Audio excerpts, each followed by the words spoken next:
O Diniz está aí, nosso palestrante de hoje, vai falar sobre o nosso querido Allan Kardec, né? Isso é importante, né? Codificador do Espiritismo. E nós então vamos falar aqui a prece de abertura para preparar o nosso Evangelho e orações desta noite.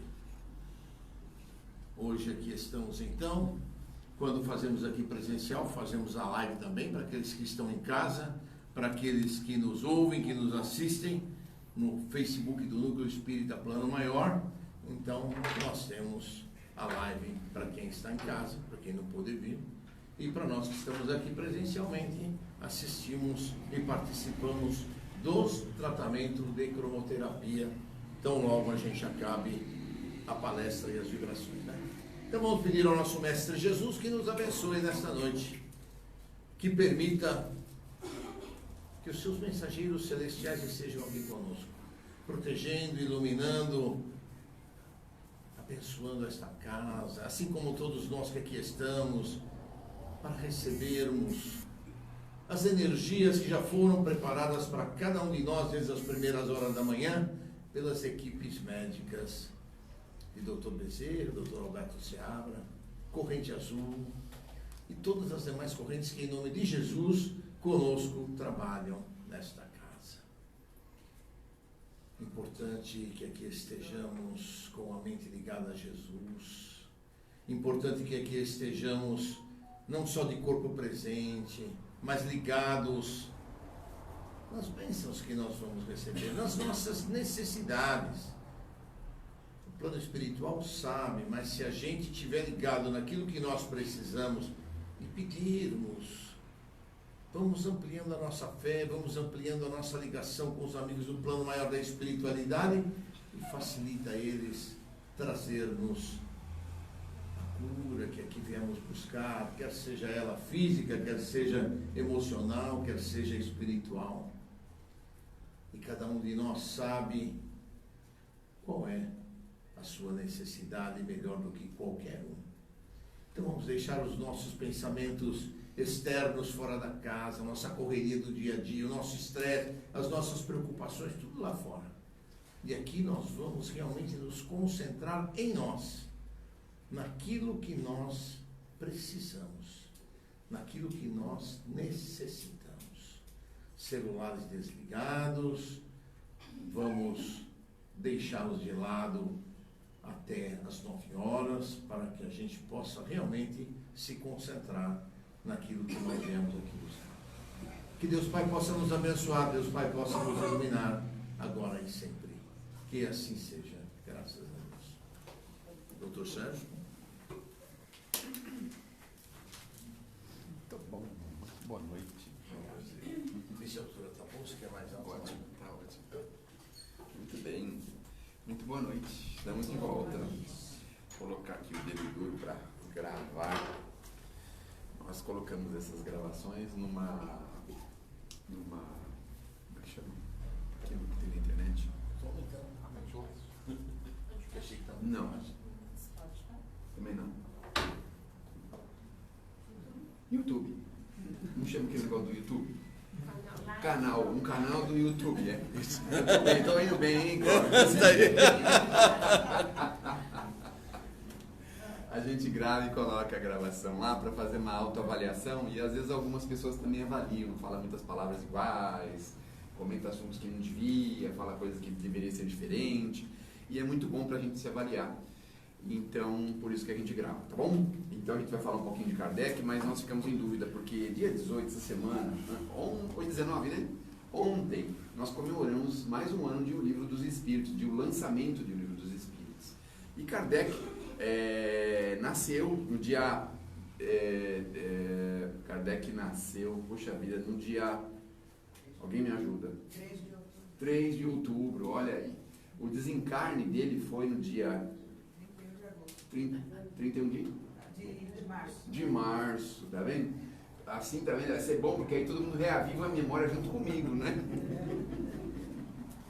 Então, dia 31 de março é o dia que Kardec desencarnou, e logo no dia 2 de abril, o Chico reencarna, de 1910. E aí tem aquela coisa de dizer sobre Kardec, Chico, aquela continuação, aquela coisa que também é muito legal. Mas o que o Clóvis pediu hoje foi para falar um pouquinho de Kardec, e aconteceu uma reunião, mais ou menos uns 5 anos antes do Kardec reencarnar, que foi por volta de 1803.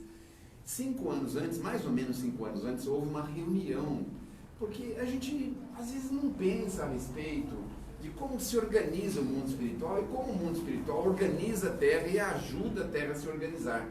E aí eles fizeram essa reunião para preparar a chegada de Kardec à Terra, porque eles estavam já preparando uma nova revelação. E aí eu posso trazer para vocês e informar para vocês que a cerca de cada 2000 anos existe um enviado, alguma coisa enviada dos céus para que a gente possa galgar degraus mais facilmente, mais rapidamente. Começamos lá com a lei mosaica, 2000 anos depois chegou Jesus, e 2000 anos depois de Jesus, 1800 e poucos anos depois de Jesus, vem Kardec para reforçar alguns conceitos, fazer algumas coisas para que a gente pudesse ter mais facilidade de entender o que estamos fazendo, de onde viemos, para onde vamos e o que nós precisamos fazer para sair daqui cada vez melhores. Então, nessa reunião, fizeram um convite formal para diversos espíritos, mas também alguns encarnados. Dentre os encarnados, tinha uma figura peculiar, muito conhecida de nós pela história e pelas nossas escolas, que era o Napoleão Bonaparte. Ele fez parte dessa reunião. E aí eles encontraram um local lá apropriado no mundo espiritual e fizeram essa reunião e trouxeram, né, da Terra, levaram para o mundo espiritual alguns desses espíritos encarnados para participar dessa reunião. Não era de se esperar diferente que o Napoleão chegou assim meio fora do eixo, precisou ser carregado, ser levado, mas as impressões que ele teve foram muito grandes, porque ele ficou assim extremamente elevado com aquele ambiente, com o lugar que ele estava. Ele chegou até a pensar que aquilo era uma homenagem para ele. Bom, ele queria ser um imperador, né? Ele até nomeou lá um senhor nomeado imperador, porque ele tinha aquelas coisas lá de Roma, aquelas coisas que ainda estava muito sedimentado no coraçãozinho dele. E aí houve essa reunião, uma reunião em que os espíritos estavam falando da chegada de Kardec à Terra e da doutrina espírita. O Kardec teria que vir à Terra e trazer a doutrina espírita. Aí pediram, né? Não fizeram nenhum formulário, mas fizeram um pedido formal para o Napoleão ajudar o Kardec e proteger o Kardec, porque logicamente ele ia entrar como um cordeiro no meio de lobos. Bom, não podemos dizer diferente, mas o Kardec é contemporâneo de muitos desses conhecidos da história. Ele é contemporâneo de Karl Marx, por exemplo, ele é contemporâneo de Freud, ele é contemporâneo da Revolução Francesa, ele é contemporâneo de muita coisa que aconteceu naquele período. Então foi um período assim muito conturbado, um período de novidades, de coisas novas. O Freud se arrependeu de não ter dedicado um pouquinho para a espiritualidade. Isso depois ele revelou lá com o Jung e disse, eu não quero cuidar disso. O Jung cuidava disso, ele era médium e falava para ele, nós precisamos pensar nisso, sobre a espiritualidade, sobre essa questão que as pessoas não querem enfrentar. E o Kardec enfrentou isso de uma forma bastante positiva e trouxe para a gente isso que a gente conhece. E o primeiro livro foi o Livro dos Espíritos. Mas vamos voltar na reunião, não é? Então eu fico imaginando uma assembleia, não é? Vamos imaginar assim um lugar que vocês já foram, agora vamos, não é, exercitar aí a nossa memória de novo, né? Algum lugar que vocês tenham ido, assim, uma assembleia, formatura. Antigamente a formatura de quem tem o cabelinho branco era onde era mesmo, Clóvis? Era lá no Anhembi, né? Anhembi, era no Anhembi, então é uma formatura no Anhembi. Hoje tem tantos lugares tão bonitos aí espalhados, né, por São Paulo. Mas hoje as formaturas são em lugares diferentes, tem lugares muito bonitos, tudo. Então a gente nota, a gente pode imaginar uma assembleia naquele local e aí uma conversa, um discurso, diversas pessoas falando a respeito da nova revelação, de como que ela ia ser implementada, o que ia acontecer, alertando o Kardec, não é? O Kardec a respeito da nova revelação, dizendo para ele, olha Kardec, você é o primeiro da lista, mas se você, por qualquer motivo, não conseguir, a gente já tem um segundo, tem um terceiro, tem uma escala de substituições para você. E aí, conversando a esse respeito, o impacto que ela teria, as dificuldades que ela viveria, aquelas coisas todas, e uma nova informação de uma nova possibilidade de vida que nós teríamos depois da doutrina espírita. Aí o Kardec estava ali, os espíritos dizem, né? Tem uma mensagem que se fala, que se chama Kardec e Napoleão, ou Napoleão e Kardec, que é do Humberto de Campos, que descreve essa reunião. Então, se vocês conseguirem se lembrar, melhor do que eu, lá quando estiverem em casa, no computador, escrevam lá, Kardec e Napoleão, Napoleão e Kardec. Ele descreve como é que foi essa reunião. Uma reunião assim, que o Napoleão ficou tão assim, mas tão entusiasmado, assim, tão fora de contexto daquilo que ele nunca talvez tivesse uma recordação por conta daqueles espíritos que estavam ali, daquela vibração, daquele ambiente, daquelas coisas que estavam acontecendo ali. E até estaria um tanto quanto extraviada a sua presença, porque o Napoleão tinha algumas ideias, algumas coisas assim, um tanto quanto fantasiosas, e eles precisavam dele justamente para que ele pudesse dar um suporte para o Kardec. Por isso que ele foi convidado. Só que aí, quando ele voltou, trouxeram ele de volta para o berço dele, né? Para o berço não, como é que chama esse lugar bonito onde os nobres dormem? Como é que chama? Não sabe? A cama, os nobres dormem na cama. No seu leito, não é? No seu leito de repouso, não é? E quando ele acordou, os espíritos dizem que ele ficou mais de uma semana totalmente fora de si, num estado de contemplação, uma coisa assim que ele nunca tinha vivido, ele ficou totalmente fora. E aí com o tempo ele foi perdendo, né, aquela sintonia, aquela coisa, foi chegando onde ele realmente era, como ele realmente era.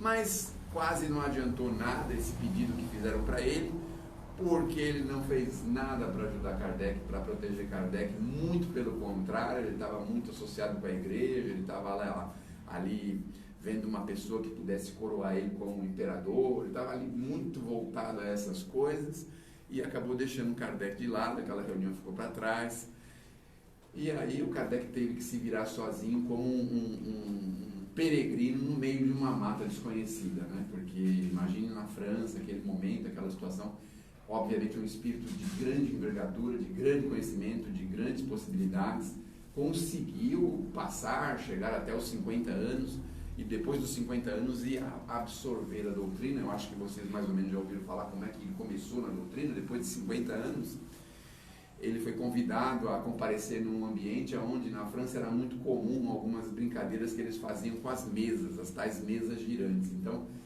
ele não dava importância para isso, até que um dia alguém falou para ele, olha, a gente perguntou uns negócios lá para a mesa e a mesa respondeu. E aí ficou assim, não é possível, a mesa não pode responder, ela não tem possibilidade nenhuma de responder, eu quero saber disso. Aí ele foi lá saber, aí sim que ele começou a atuar, a entender e a desenvolver a doutrina. Então começou com toques, não é? A mesa fazia alguns barulhos, alguns toques, aquela linguagem meio código de Morse, né? Uma letra A, duas letras B, aquela coisa assim. Depois os espíritos orientaram para que aquelas pessoas que estavam ao redor colocassem a mão sobre a mesa, depois colocassem sobre um lápis, depois segurassem no lápis, e aí acabou virando a mediunidade através da escrita direta, através da mão de um médium, não é? Mas até chegar nesse ponto houve todo um desenvolvimento. E aí o Kardec, cientista que era, tinha conhecimento sobre ciências gerais, astronomia, matemática, esses conhecimentos, e ele começou então a interrogar, a perguntar para os espíritos, queria saber quem eram, aquela coisa toda. E aí começaram a haver algumas revelações, por assim dizer. E dentro dessas revelações revelaram que ele, o Hipólito Leon, que era o nome dele de batismo, tinha encarnado numa encarnação remota entre um povo druida, e esse povo, ele já naquele momento já entendia e já procurava compreender a ideia da encarnação. E alguns dizem que foi ele, outros dizem que não, mas ele acabou por isso sendo penalizado, sendo, se eu não me engano, enforcado por conta dessas ideias de reencarnação. E aí tem uma frase bonita que ele diz assim, que o apelido dele, né, era um apelido assim, tinha um animal, ele fala, esse mesmo animal que vocês estão apelidando, um dia vai voltar e vai mostrar para vocês a realidade disso e tal. E nessa encarnação ele tinha tido um nome chamado Allan Kardec. Isso foi muito providencial, porque conforme ele teve alguns livros didáticos da sua época de magistério, a figura de Allan Kardec separou o que era didático da vida espiritual, das coisas espirituais. Então, a partir de então, ele assinava Allan Kardec para que houvesse também essa diferença, essa modificação. Bom, ele trabalhou a partir dos 50 anos, se a gente está aí um pouco desanimado, porque está demorando muito, a nossa vidinha já passou, a gente não pode pensar isso, nós temos que arregaçar as mangas e fazer alguma coisa, porque o Kardec começou a doutrina com 50 anos, imagine. E então, um pouco mais de 15, um pouco menos de 20 anos, ele realizou tudo que ele realizou. Então, ainda tem tempo para a gente fazer muita coisa. Se a gente até hoje está perdendo um pouco de tempo, ainda dá tempo de começar e realizar alguma coisa. Bom, aí ele estava lá naquelas mesas, as mesas então respondiam, aí depois ele convidou duas mocinhas, jovenzinhas, para fazerem parte desse encontro, que passou a ser cada vez mais frequente, e essas mocinhas então não tiveram os seus nomes revelados, porque ele tinha medo, tinha um pudor com essas mocinhas, porque ele acreditava que se esses nomes fossem revelados pelos livros, e em algum momento isso prejudicaria muito a vida delas. E realmente elas não apareceram no contexto da doutrina, não aparecem o nome dessas médiuns para preservar a vida delas, porque à época muita gente queria ser o pai da doutrina, muita gente combatia a doutrina, era uma coisa terrível. Eu quero imaginar, estamos falando de 200 anos atrás, se há menos de 50 anos aqui no Brasil mesmo, pessoas eram presas por conta de culto, reunião de culto, reunião espírita, essas coisas aconteciam aqui no Brasil. Então imagine há 200 anos atrás como era a perseguição. Nós tínhamos ali uma igreja mais atuante, mais enérgica, mais severa, estávamos ali nos resquícios da Inquisição. Como o senhor adivinhou que eu ia falar Inquisição? Está boa a memória, né? A minha memória está falhando, né? Estávamos ainda naqueles resquícios da Inquisição. Tanto é que houve um problema muito grave na época, o Kardec ficou muito bravo, muito nervoso.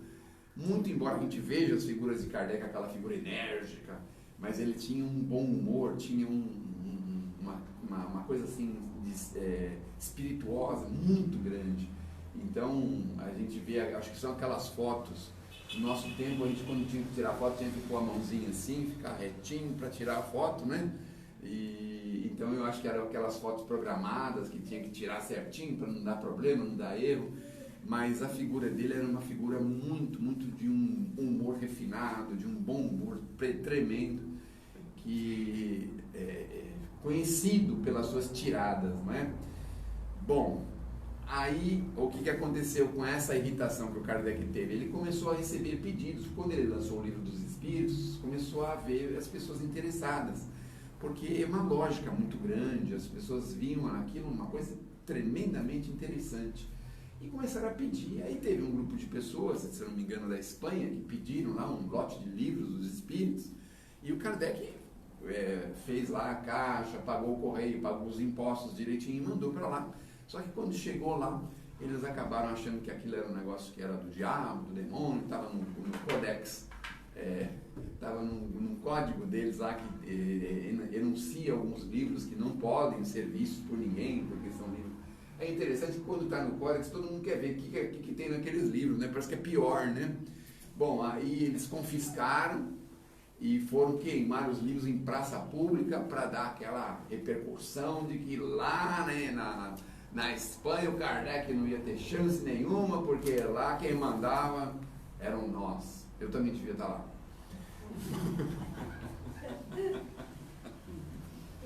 Muito bem, só que aí queimou-se lá em praça pública e as pessoas de casa, dos buraquinhos da janela, das frestinhas da janela, das portas, esperaram acabar o negócio, depois foi todo mundo correndo lá para pegar o que sobrou, os restinhos de livro queimado, chamuscado, levaram tudo para casa, porque eles ficaram muito curiosos com por que eles queimaram aqueles livros. E aí o Kardec todo chateado, aborrecido, até que ele recebeu uma mensagem dizendo assim: mas por que você está aborrecido? Ah, queimaram, eu paguei tudo, esse pessoal não se preocupe, porque isso aí foi muito mais marketing do que você imagina, não é? Porque agora todo mundo quer saber por que esses livros queimaram, e foi exatamente o que aconteceu. Começou a ter aquele enxame de ideias, de pessoas querendo saber, de compras, compravam por outro país, e outro morava na divisa, ia lá e comprava, enfim. Ele acabou divulgando enormemente a doutrina através desse episódio aí, dessas queimas de livro. Auto de Fé em Barcelona. Esse Auto de Fé foi um pouquinho mais para frente, não me lembro exatamente a data agora, a senhora pode me ajudar nessa data do Auto de Fé? Não lembra nem o Auto de Fé. Então agora nós estamos igual, né? Então agora nós ficamos igual. Muito bem.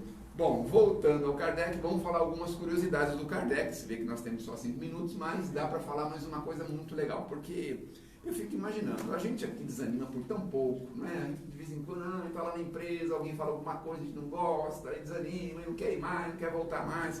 Em família, alguém fala alguma coisa, a gente desanima também, fica chateado. É duro, né? Então imagine o Kardec sendo bombardeado por tudo quanto é lado. As pessoas mandando cartas e cartas, diminuindo, e falando mal dele, falando que ele queria se aproveitar, isso e aquilo, aquilo outro, aquele monte de coisa, e ele desanimado. Desanimado. Então ele está sentadinho lá na sua escrivaninha, bem desanimadinho, até que a meiga Gabi, a Gabi é a esposa. Alguém falou? Eu. Você falou. Pode falar, não me cuida. Mas quando eu falo dela também aqui, né? Então, hoje eu não posso falar. E então a doce Gabi traz para ele um pacote, um cadeirão, um pacote assim, de um cor do correio, e aí ele fala, entrega para ele, e tá meio assim desanimado, acaba abrindo aquele pacote. Vocês já ouviram sobre essa mensagem? Alguém conhece? Não? Ufa, que bom. Aí ele abre aquele pacote e tem lá um livro dos espíritos ricamente encadernado. Eu fico imaginando a época do Kardec, aqueles livros tudo de capa dura, né? Bonitinho. Mesmo quando a gente vê esses filmes aí de nobres do passado, teve aquelas bibliotecas, todos os livrinhos, tudo bonitinho, tudo certinho. Aí eu olho a minha lá de casa e falo, misericórdia, um pequenininho, outro grande, um papel jornal, outro papel não sei o quê. Mas naquele tempo era tudo certinho, tudo mandava encadernar direitinho, tudo certinho, né? Muito bem, aí ele abre, primeira página assim meio rasgadinha, a segunda página tem uma dedicatória, e é dedicatória, o senhorzinho começa a dizer o seguinte: prezado senhor Allan Kardec, este livro dedico-te a ti, porque ele salvou a minha vida. Mas como salvou a vida? Aí vira, e aí ele relata o que aconteceu. Ele disse que ele é um encadernador, era um gráfico encadernador, e que casou-se e assim estava naquele entusiasmo do casamento inicial com a esposinha, aquela coisa bacana, bonita do casal. Só que a esposinha rapidamente desencarna por problema de saúde, ela morre, e ele não se conforma, fica muito, muito aborrecido, passa dias e dias taciturno, triste, chateado, até que ele pensa o seguinte: eu também vou dar cabo à minha vida, porque quem sabe posso encontrá-la. Uma ilusão, não é? Uma ilusão. Se a gente der cabo à própria vida, a gente nem sabe o que encontra, mas coisa boa a gente nunca vai encontrar, vai sempre encontrar problema. Bom, é a mesma coisa de pedir dinheiro emprestado no banco, né? Pensa que resolve o problema, né? Que comparação mais inócua, né? Mais inoportuna, mas enfim. Se tiverem pedindo de empréstimo de banco, desistam da ideia, viu? Desistam dessa ideia. Bom, aí ele fala que ele quis dar cabo à vida dele, estava lá andando até que ele passa na passagem do rio Sena. Eu não conheço a França, mas parece que o rio Sena cruza a França. Você já foi na França? Não. Nunca foi, não. Puxa, eu estava crente que você já tinha ido. Alguém aqui já foi na França? Você já foi? E o rio Sena, como que é o rio Sena? É grande, mas ele tem bastante passagem de um lado do outro, assim, como que é isso? Como assim? Ponte. Tem pontes que atravessam o rio? Tem pontes. E ele estava numa dessas pontes que atravessava o rio Sena, e ele sentou ali e pensou que ele ia se precipitar lá para baixo e dar cabo à própria vida. Muito bem, aí ele está lá, fala assim, agora é. Aí ele levanta e põe a mão para fazer o esforço de levantar naquela mureta, naquele muro, para pular lá para baixo, mas quando ele põe a mão, ele apalpa alguma coisa estranha. Aí, pega o que era um livro amassado, meio molhado, né? E no livro tinha um negócio escrito assim: este livro salvou a minha vida. Depois, virando, tinha uma outra coisa que ele escreveu, a minha também, né? Mas, o que era? Era um exemplar de O Livro dos Espíritos, que naquele tempo, não é? Não sei, vamos imaginar que hoje, é até difícil a gente falar um título, porque hoje é tão difícil das pessoas irem atrás de um livro, de uma literatura assim, mas é a melhor coisa que a gente pode fazer. Eu digo isso para vocês porque eu adoro fazer as leituras. Eu vejo televisão, entro na internet, faço tudo isso, mas também leio. Eu leio 2, 3, 4, até 10 cotas de leitura por dia, 10 cotas de 15 minutos. Então, vocês não imaginam quanto isso para a gente é agradável. E aí, naquele tempo, esse livro devia também em vigor, porque era um lançamento, tinha gente que falava contra, outros falavam a favor, aquela polêmica, aquela coisa, e devia circular muitos livros desses lá por lá, não é? E ele pega esse livro e fala: este livro salvou a minha vida. Aí ele pensou: meu Deus do céu, nem para morrer a gente tem sossego, meu Deus do céu. Aí ele sentou na muretinha lá e começou a folhear o livro. E aí ele começou a encontrar uma lógica, começou a encontrar algumas coisas muito interessantes, muito boas, e começou a ler ali mesmo. Aí ele relata isso para o Kardec, começou a leitura ali. Desistiu da ideia de dar cabo à própria vida, voltou para casa, no seu cantinho, continuou lendo, e pensou, depois que ele terminou a leitura, o que fazer com o livro. Falou: vou mandar para o autor e vou dizer a minha história, vou contar a minha história.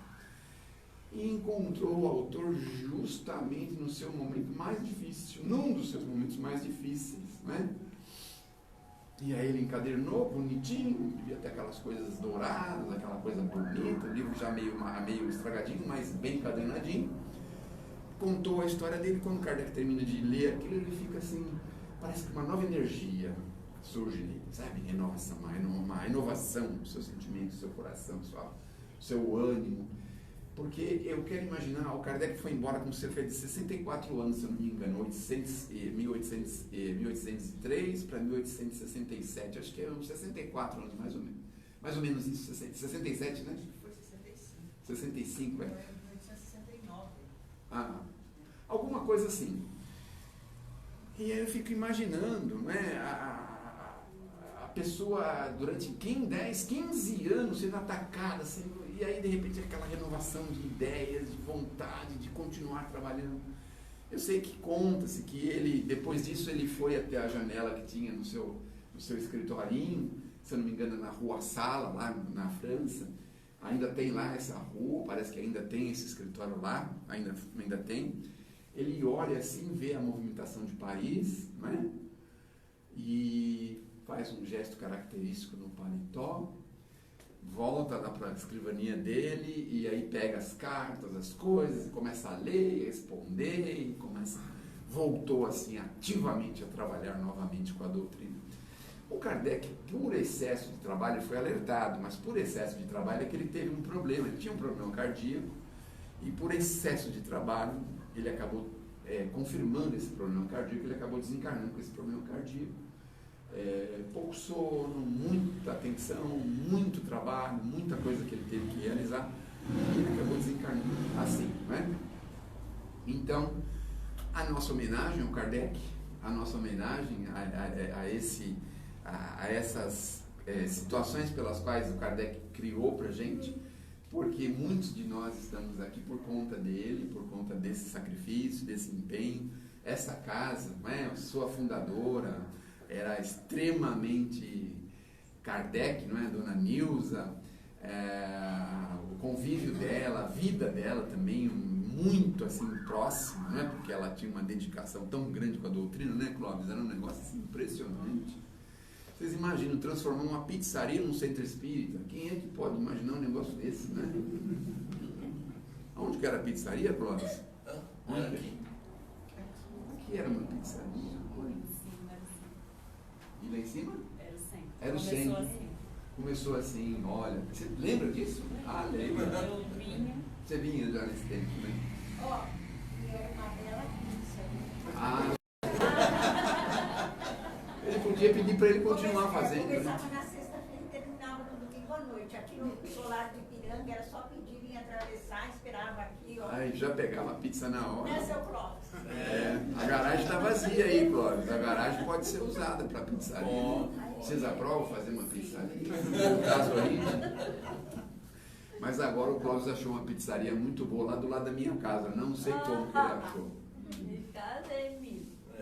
Achou ou não achou? Achou, né? Tá vendo? É isso aí. Achou sim. Então, que possamos todos nós fazer essa singela homenagem ao Kardec. E aí termina com uma poesia em homenagem ao Kardec, não é?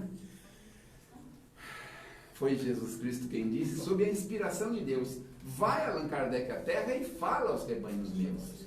Tira o povo da heresia, a minha doutrina amplia, cumpre lá a antiga profecia que eu fiz perante os judeus.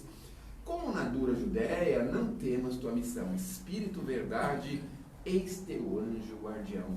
Aumenta as glórias do céu, destrói na terra esse véu que esconde o sol da razão.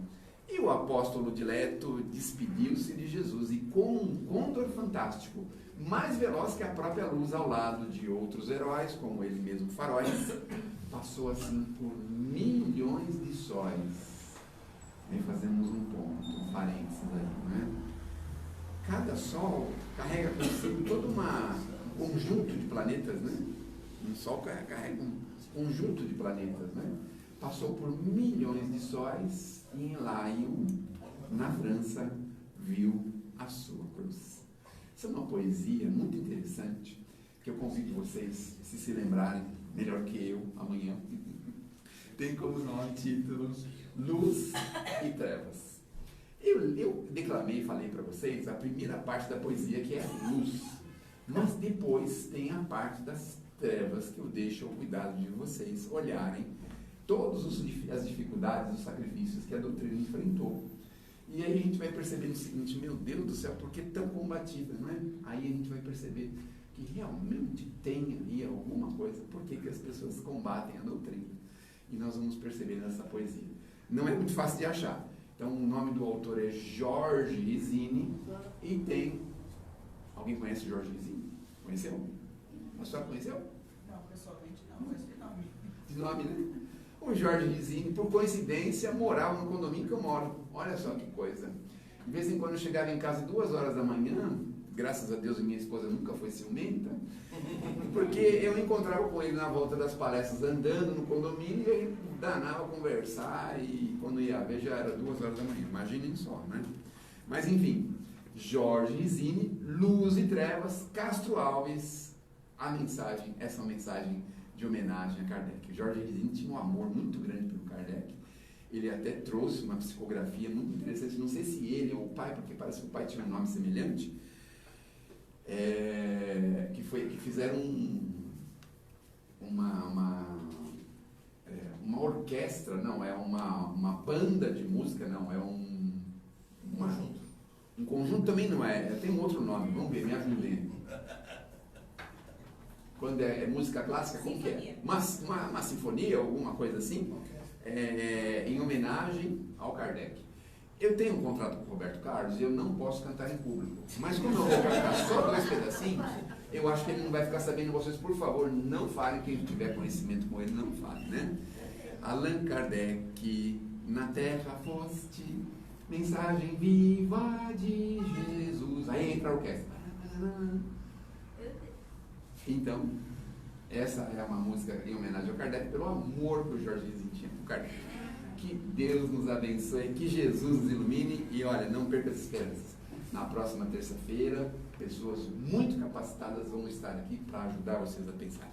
Tá bom? É que eu tive que vir hoje porque o Clóvis não achou mais ninguém para vir, então foi eu que vim, tá bom?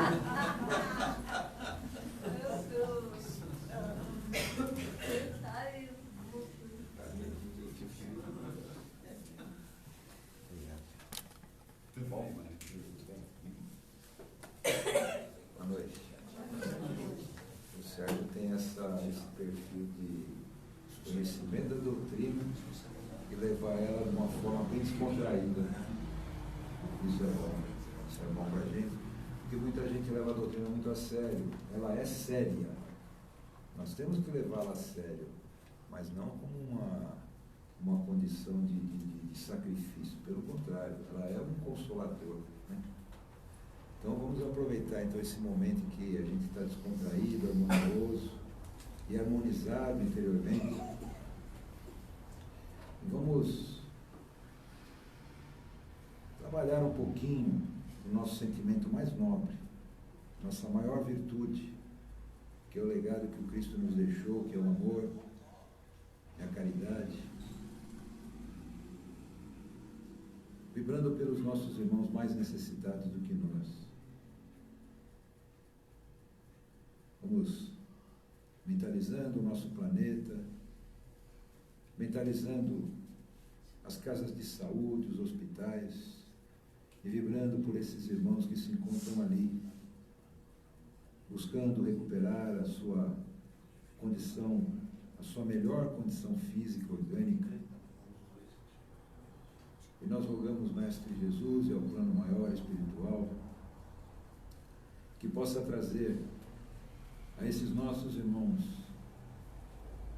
adoecidos, bem como a seus familiares, o conforto, a sustentação para a prova, para a experiência de vida.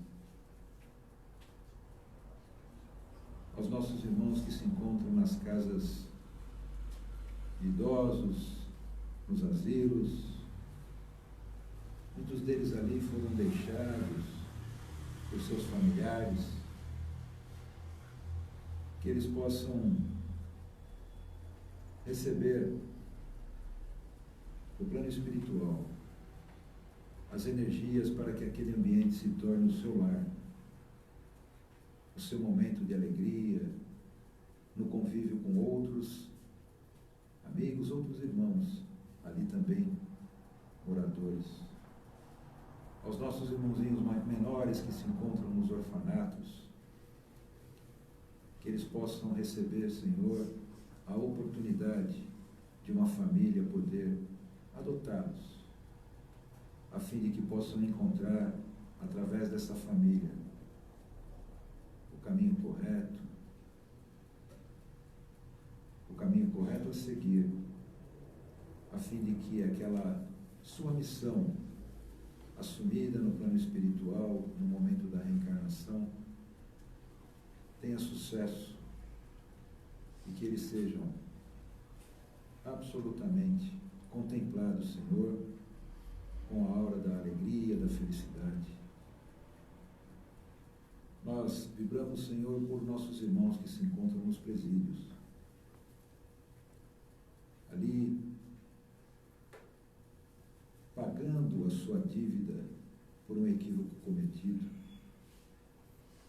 E o que mais podemos rogar por eles, Senhor, é que desperte em cada um o sentimento nobre do arrependimento do ato praticado. Sentimento esse, Senhor, que transforma as pessoas e os transformarão também. Sentimento esse, Senhor, que farão com que eles possam iniciar uma nova jornada, uma nova caminhada. Que possam, dessa forma, receber essa luz e despertando no seu coração esse sentimento. Mentalizamos, Senhor, firmemente o nosso planeta Terra, rogando ao Mestre Jesus, nosso governador, que possa iluminar, Senhor, os dirigentes das nações, dos países, para que eles tenham dentro de si o despertar definitivo, Senhor, do seu compromisso com todo o povo, cujo povo, melhor dizendo, eles têm responsabilidade. Que eles possam, Senhor, despertar para esse compromisso, porque se persistirem nesse equívoco, Senhor, terão que reiniciar a sua jornada. E nós sabemos que nosso planeta Terra está vivendo o seu momento de regeneração, de sua transformação, e que se eles, como qualquer outro irmão nosso morador do planeta, não despertar para a sua necessidade de reforma, terá que recomeçar, quem sabe, Senhor, num outro planeta ainda que está na condição em que nós estamos iniciando a nossa saída. E agora cada um de nós mentalizamos o nosso lar, os nossos familiares, rogando a Jesus, rogando a Deus, rogando ao plano espiritual, que possa trazer a harmonia, que possa manter a harmonia do lar, que possa trazer a saúde aos nossos amigos e familiares, e que cada um, Senhor, possa, dentro do merecimento, receber aquilo que necessita. E por fim, Senhor, vibramos por nós mesmos. Vibramos por nós, antes vibramos também por aqueles nossos irmãos, cujos nossos amigos e irmãos que estão assistindo a palestra online, certamente colocaram seus nomes ali no chat, que possam receber também igualmente, Senhor, toda a vibração, toda a energia de que necessitam e que são merecedores. E por fim, Senhor, vibramos por nós mesmos. Que os nossos desafios, Senhor, sejam superados dia a dia e que tenhamos dentro de nós sempre a perseverança, a vontade da vitória, Senhor, e principalmente, o tempo todo, a nossa mente, o nosso estado vibratório em alta frequência, lembrando de todo o legado que nos deixaste, Mestre Jesus. E assim nós somos agradecidos pela oportunidade de estarmos aqui recebendo toda essa vibração e podendo também doar vibrações aos nossos irmãos. E rogamos, Mestre Jesus, que cada um daqueles que estão aqui possam receber aquilo que vieram buscar, que tenham, no momento do tratamento de cromoterapia, as suas mentalizações fixadas firmemente na tua imagem, Mestre, abraçando a cada um de nós. Que a tua paz esteja sempre conosco, hoje e sempre. Que assim seja, graças a Deus.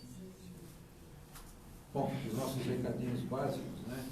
A cesta básica, a casa atende as famílias, aqueles que puderem contribuir, a casa agradece daquelas famílias que nós procuramos auxiliar nas suas necessidades. Nosso bazar ali no fundo também tem algumas peças, algumas prendas, aqueles que quiserem adquirir, todo o valor arrecadado. Cláudio, não vai atender amanhã, tá? Não tem entrevista. Todo o valor arrecadado é revertido também para o auxílio a essas famílias. Tá? Temos o nosso curso básico, na verdade é uma visão geral sobre a doutrina espírita, aqueles que tiverem interesse. O professor Carlos está aqui todas as terças-feiras, às 20 horas. A entrevista de orientação seria o próximo item. O nosso irmão Cláudio não fará atendimento amanhã, ele está num tratamento de saúde, mas em breve estará retornando, e aí a gente está avisando, então amanhã não tem o atendimento por parte do Cláudio. O tratamento de cura sempre aos últimos sábados do mês, começa às 9 horas, né? Então quem estiver participando do tratamento e quiser participar desse tratamento, deverá chegar aqui por volta das 8h45, 8h50, já vão se harmonizando, e às 9 horas começa a palestra e na sequência o tratamento de cura. Tá bom? Importante salientar que 2 faltas consecutivas para quem estiver fazendo o tratamento terá que reiniciar esse processo através da consulta prévia com o Cláudio. Tá bom? A biblioteca, nós temos aí uma quantidade bastante grande de livros, de títulos importantes para quem quiser se aprofundar na doutrina. Fiquem à vontade, pegar o livro, o Luiz atende vocês, peguem o livro, leiam, releiam, estudem e vão trocando as fontes de informação. As lives nossas do Facebook, todo domingo às 20 horas nós fazemos as lives. Nesse domingo em particular você e eu, então provavelmente não vai ter ninguém assistindo. Essa é a aula, né? É aula, né? Não. Então eu não sei quem é comigo, acho que o Cláudio dessa vez não é comigo no domingo. Mas, de qualquer forma, aguardo vocês. Se você vai estar com ele domingo na live. Tá? E a garrafa d'água, aqueles que quiserem trazer no momento do passe da cromoterapia, levem a água lá para ser purificada. Jesus abençoe a todos com o tratamento de cultura.